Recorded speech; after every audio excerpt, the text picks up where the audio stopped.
NAB ترمیمی ordinance کے اجرا کو وزیر اعظم عمران خان کی جانب سے اپنے پیاروں کو NRO دینے کے مترادف قرار دیا جا رہا ہے، کیونکہ اب چیئرمین نیب کی نوکری حکومت کی جی حضوری سے مشروط کر دی گئی ہے، جس کے بعد وہ حکومتی شخصیات کے خلاف کارروائی کی جرات نہیں کر سکے گا۔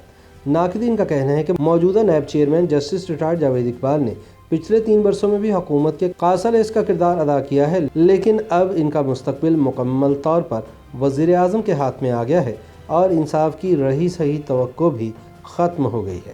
ناقدین کا کہنا ہے کہ وزیر اعظم عمران خان کا یہ طرز عمل دراصل حکومتی شخصیات کے لیے NRO حاصل کرنے کے مترادف ہے۔ آزاد تجزیہ کاروں کا بھی یہی کہنا ہے کہ ترمیمی آرڈیننس کے بعد نیب اب حکومت کا ایک ماتحت ادارہ بن گیا ہے، جو وزیر اعظم کی مرضی کے خلاف کسی کا احتساب نہیں کر سکتا۔ ناقدین کا کہنا ہے کہ بار بار NRO نہیں دوں گا کی گردان کرنے والے وزیر اعظم عمران خان نے تیسرا نیب ترمیمی آرڈیننس جاری کر کے کرپشن میں ملوث اپنے پیاروں کو پاکستانی تاریخ کا سب سے بڑا NRO دے دیا ہے۔ ان کا کہنا ہے کہ آرڈیننس جاری کر کے عمران خان نے آٹا چینی میں اربوں کمانے والے خسرو بختیار اور جہانگیر خان ترین کو NRO دیا ہے۔ اپنی پارٹی کے سیکریٹری جنرل اور سابق وزیر صحت عامر محمود کیانی کو ادویات ساز کمپنیوں سے اربوں روپے کی رشوت لینے پر NRO دے دیا گیا ہے۔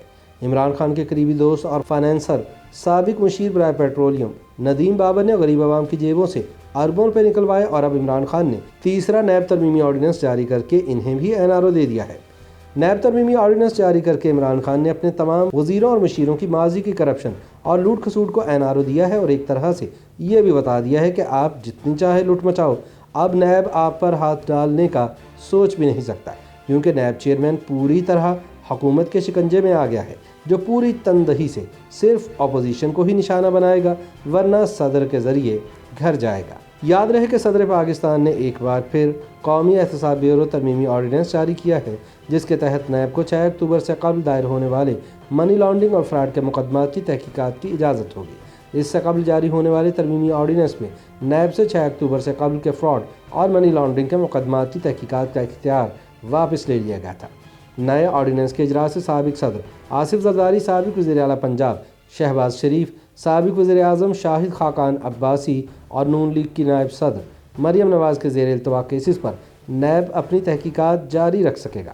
نیب کے سابق پروسیکیوٹر عمران شفیق کا کہنا ہے کہ صدارتی آرڈیننس سے اوپر نیچے ترامیم کے بعد نیب کی بچی کھچی ساکھ بھی صفر ہو گئی ہے اور اب یہ تاثر تقویت پکڑ گیا ہے کہ نیب حکومت وقت کی سیاسی انجینئرنگ کا ادارہ بن چکا ہے۔ ان کا کہنا تھا کہ چیئرمین نیب کے بارے میں اگر قانون پر عمل درآمد ہوتا تو اب تک وہ ریٹائر ہو کر گھر جا چکے ہوتے، کیونکہ ان کے عہدے کی مدت مکمل ہو گئی ہے۔ انہوں نے بتایا کہ تیسرے نیب ترمیمی آرڈیننس میں اینٹی منی لانڈرنگ ایکٹ کے تحت دائر ریفرنس نیب کے دائرہ اختیار میں واپس آ گئے ہیں اور اس حوالے سے دائر کردہ ریفرنسز پر احتساب عدالتیں ہی سماعت کریں گی۔ زر ضمانت کے تعین کا اختیار احتساب عدالتوں کو ہی ہوگا۔